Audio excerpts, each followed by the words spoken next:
Salam kerahiman. Hari ini 9 Maret kita akan baca dari 3 nomor 1036, 1049 dan 1070. Kita mulai ya. Dalam nama Bapa dan Putra dan Roh Kudus. Amin. 1036.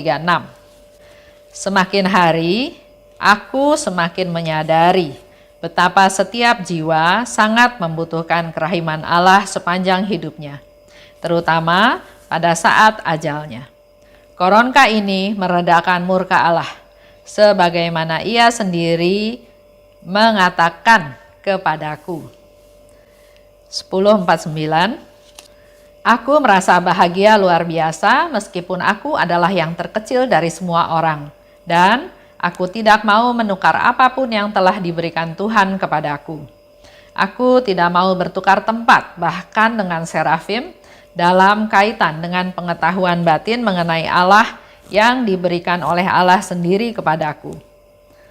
Persatuan rohaniku dengan Allah sedemikian rupa sehingga tidak ada makhluk yang dapat memahami, khususnya kedalaman kerahimannya yang menyelubungi aku. Aku bahagia dengan segala sesuatu yang kau berikan kepadaku. 1070, 2 April 1937. Pada hari ini, dalam misa, aku mendengar suara ini. Katakanlah kepada superior bahwa aku menghendaki agar di sini diadakan adorasi dengan wujud untuk memohon kerahiman bagi dunia. Suster Faustina katakan, semakin hari, semakin menyadari betapa setiap jiwa sangat membutuhkan kerahiman Allah sepanjang hidupnya, terutama pada saat ajal. Suster Faustina kasih tahu ke kita semua bahwa kita semua butuh kerahiman Tuhan, butuh kerahiman ilahi sepanjang hidup kita. Bukan artinya, oh saya nggak ada masalah, saya nggak perlu kerahiman Tuhan, atau saya merasa disayang Tuhan, saya nggak perlu. Ternyata hari ini Suster Faustina katakan setiap dari kita butuh kerahiman Tuhan sepanjang hidup kita. Dan terutama di sini dikatakan pada saat ajal. Sebaik-baiknya hidup kita, selurus-lurusnya hidup kita, kita tetap manusia berdosa. Dan di saat ajal kita sangat membutuhkan kerahiman Tuhan. Nggak ada lagi apa yang bisa menolong kita selain kerahiman Tuhan. Dan di sana dengan jelas Suster Faustina katakan, koronka meredakan murka Allah. Maka mari kita biasakan diri untuk berdoa koronka. Supaya di saat menjelang ajal pun, dalam keadaan sekarat, dalam keadaan sadar tidak sadar, kita secara tanpa kita duga, kita sudah terbiasa dengan mengucapkan doa koronka tersebut. Karena doa koronka meredakan murka Allah. Di 1049, Suster Faustina katakan aku merasa bahagia. Meskipun aku terkecil dari semua orang. Nah, bandingkan dengan kita. Kita biasanya kan suka berpikir, kok dia lebih hebat ya dari saya? Apa sih kehebatannya? Dia nggak ada apa-apanya. Nah, ini contoh. Saya pernah kerja di satu perusahaan. Saya juga yang ajak dia masuk ke perusahaan tersebut, sama-sama bekerja ya. Tapi ternyata dia komplain. Dia komplain sama teman yang lain, sehingga teman saya itu yang kasih tahu ke saya, Esther, lu bodoh terima dia. Dia nggak terima kasih sama lu katanya. Bahkan dia ngomongin lu di belakang. Terus saya tanya ngomong apa? Dia bilang, apa sih hebatnya Esther? Bahasa Inggris nggak bisa. Keuangan, accounting nggak bisa. Tapi kok dia bisa punya posisi seperti itu? Sedangkan saya bisa bahasa Inggris, bisa tentang keuangan, accounting, dia bisa lebih banyak hal, dia bilang gitu ya. Nah, saya ya begitu dengar ya sudah. Saya juga bersyukur karena memang apa yang dia katakan betul. Saya nggak bisa apa-apa. Tapi nggak tahu kenapa saya juga dapat posisi seperti itu ya. Ya syukuri saja. Tapi dalam hal ini, bacaan hari ini tentang yang Suster Faustina ceritakan, betul. Kalau kita hidupnya selalu membandingkan diri dengan orang lain, merasa lebih, dan akhirnya buntut-buntutnya adalah menjadi tidak puas. Buntut-buntutnya menjadi iri.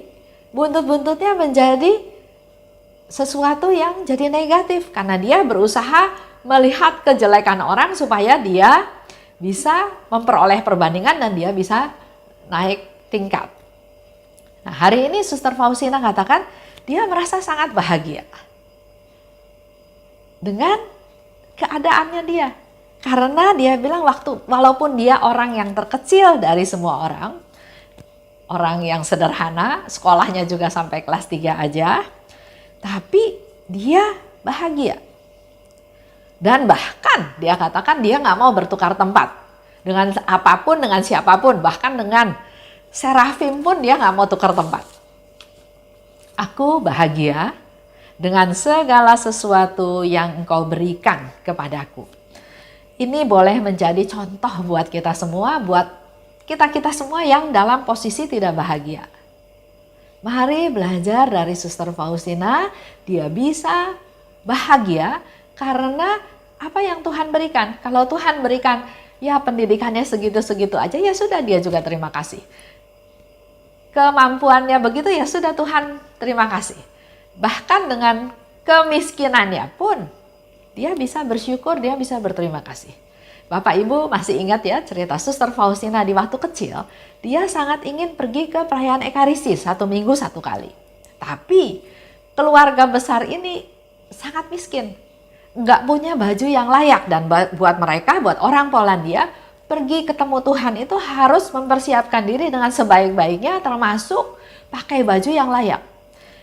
Dia 10 bersaudara, memang ada 3 saudaranya sudah meninggal pada waktu masih kecil ya. Tapi contoh dengan 7 orang anak, dengan ayah dan ibu, ternyata mereka cuma punya 1 baju yang layak untuk pergi ke perayaan Ekaristi. Sehingga Suster Faustina mau nggak mau harus gantian pakai baju itu. Otomatis akibatnya dia nggak bisa setiap minggu pergi ke perayaan Ekaristi. Dan itu pun dia bisa syukuri. Dia jadi pembantu, dia bersyukur. Dia nggak malu, dia bekerja untuk memenuhi kebutuhan keluarganya, kebutuhan orang tuanya ya. Jadi hari ini kita semua diajak untuk berbahagia dengan apa yang kita punya. Dengan apa yang Tuhan kasih. Diberi keluarga berantakan, syukuri. Pasti Tuhan punya tujuan, punya rencana. Nanti digali lebih lanjut apa yang direncanakan oleh Tuhan. 10:70, katakan kepada superior, ini Yesus jelas mengatakan hal ini kepada Suster Faustina. Bahwa aku menghendaki agar di sini diadakan adorasi. Agak lucu ya kalau saya lihat.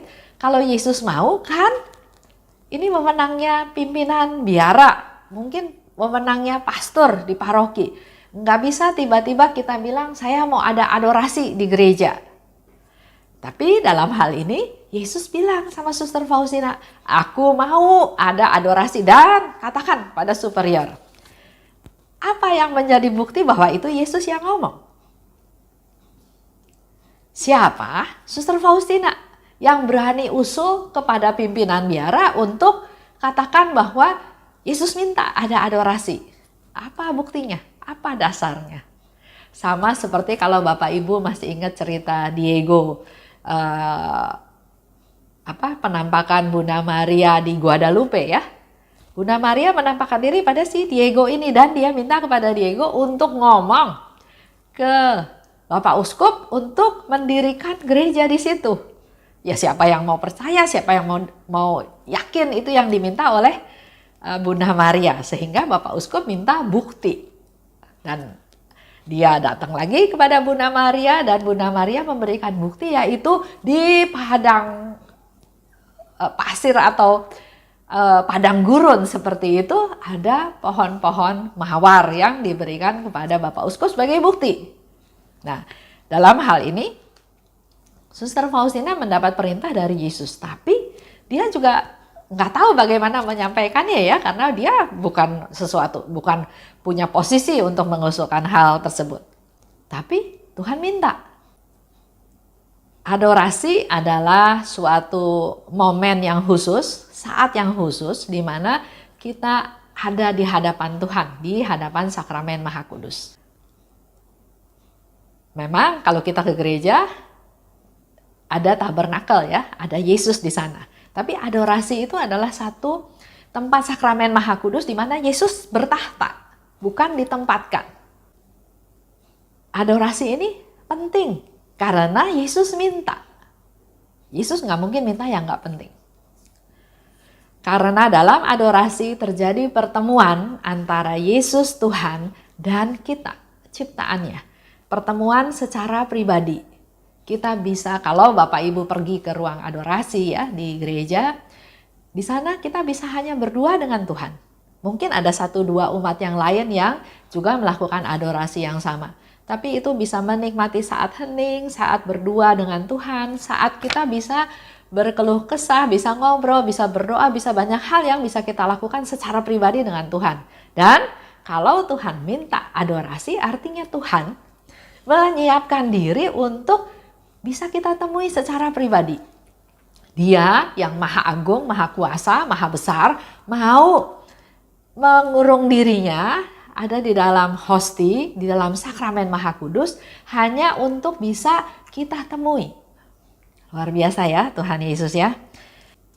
Dan adorasi itu juga diminta oleh Yesus dengan wujud tertentu, yaitu memohon kerahiman bagi dunia. Kita belajar dari Suster Faustina, apa yang Yesus minta kita lakukan. Hasilnya bagaimana nanti ya. Tapi kita kalau ada dorongan untuk melakukan, lakukan. Karena itu yang diminta.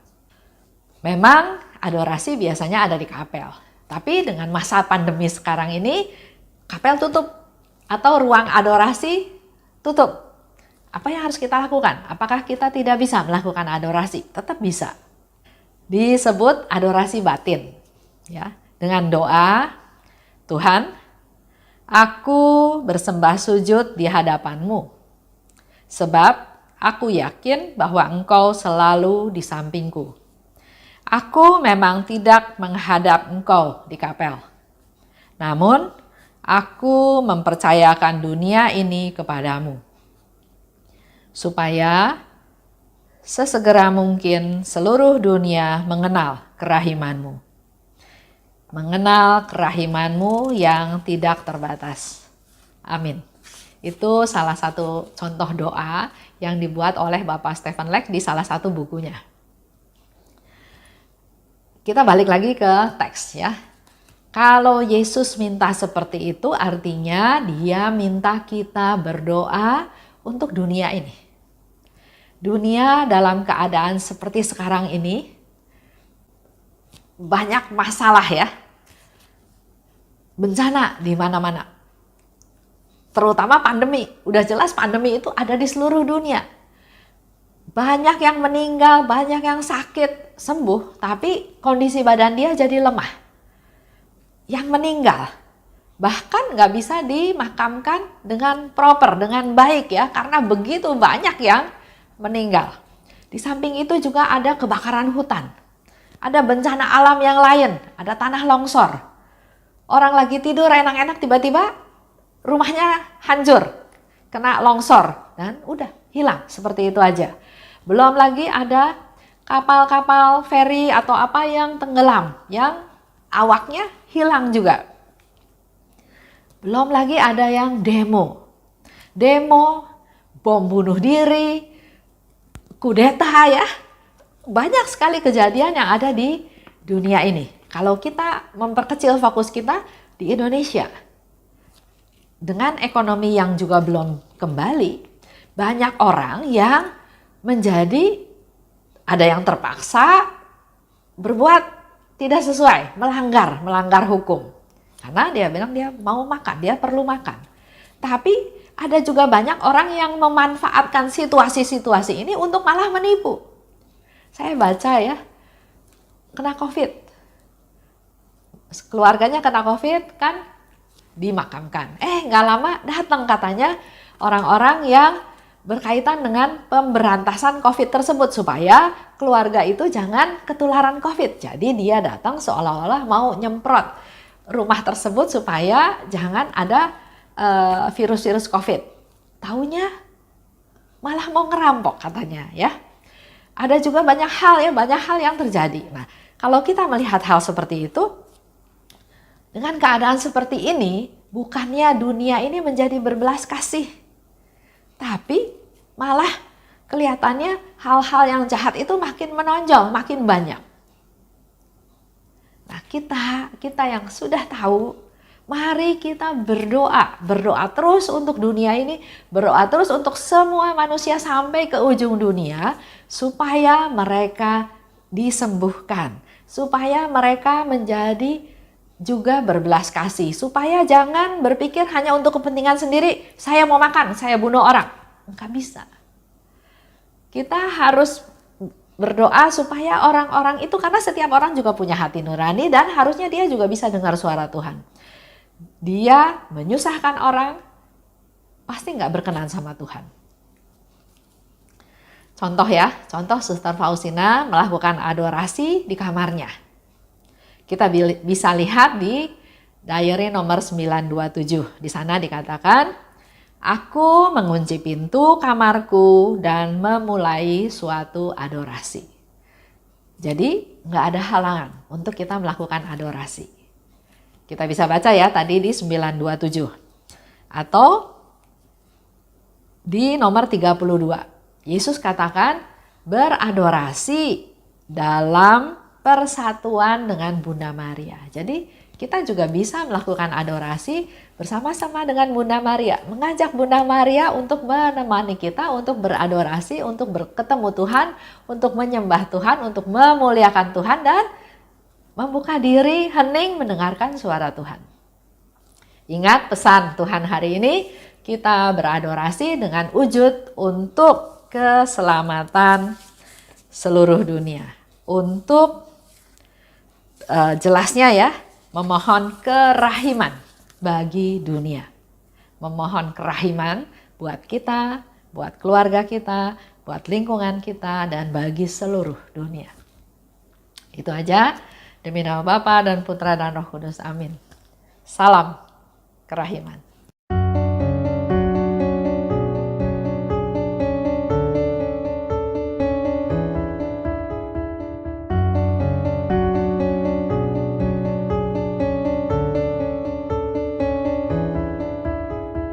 Mengapa engkau membiarkan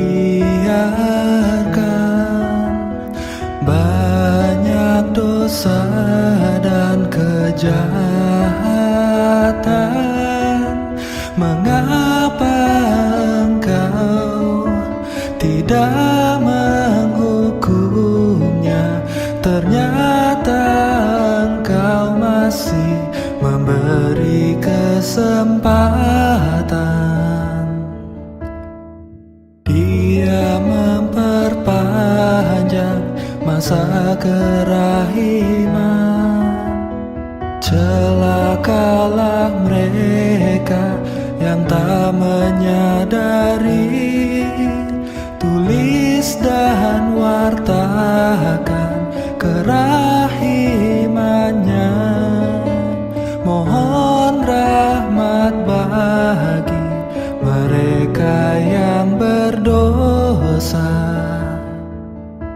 Ya Yesus, terima kasih atas semua kesempatan yang Engkau beri. Ya Yesus, ampunilah atas semua dosa yang terjadi.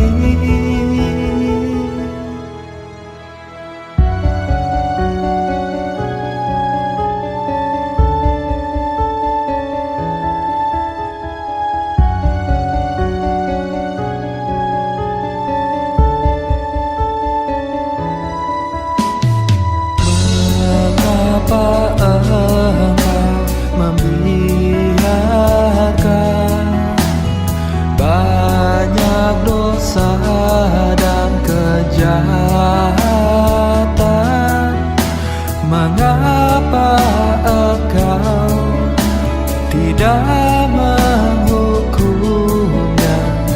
ternyata Engkau masih memberi kesempatan. Dia memperpanjang masa kerahiman. Celakalah mereka yang tak menyadari.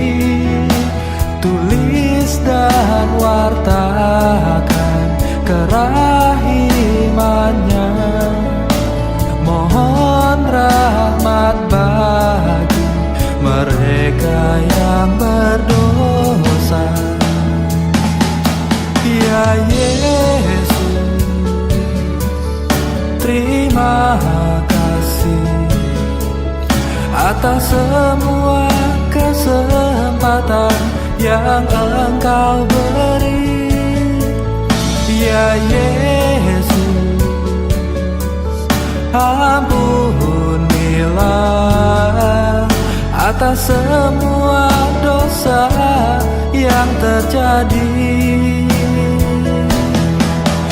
Ya Yesus, terima kasih atas semua kesempatan yang